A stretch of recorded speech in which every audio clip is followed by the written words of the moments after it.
અને હવે વરસાદના આગમન વિશે વાત કરીશું। હવામાન વિભાગની આગાહી અનુસાર આખા ગુજરાતમાં વરસાદ પડશે। રાજ્યમાં છૂટાછવાયા વરસાદના કારણે માહિતી આપી। અઠવાડિયામાં વરસાદ થાય તો આ વાવણી સમયસર થાય, રાઘવજી પટેલે કહ્યું। હવામાન વિભાગની આગાહી પ્રમાણે 104% જેટલો આ વખતે વરસાદ પડશે।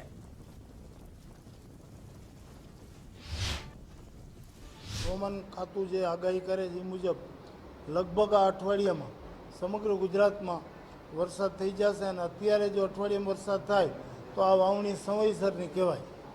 એટલે સમયસર વરસાદ થાય એવી આપણે આશા રાખી છીએ। ચાલુ વર્ષે હવામાન ખાતાએ જે આગાહી કરી છે એ મુજબ અલ નીનોની અસર છે એ સમાપ્ત થઈ ગઈ છે અને હવે લા નીનોની અસરની શરૂઆત થઈ છે, જેના પરિણામે ચાલુ વર્ષે સ્કાયમેટ અને અમુક જે હવામાન માટેની આગાહી કરતી સંસ્થા હોય એવી આગાહી કરી છે કે આપણે ત્યાં 104% કરતાં પણ વધુ વરસાદ થશે અને આપણે તો જેટલો વરસાદ થાય એટલો ઓછો જ છે। એટલે સારા વર્ષની આપણને પૂરી આશા છે, સમયસર વરસાદ થઈ જશે એની પણ આશા છે।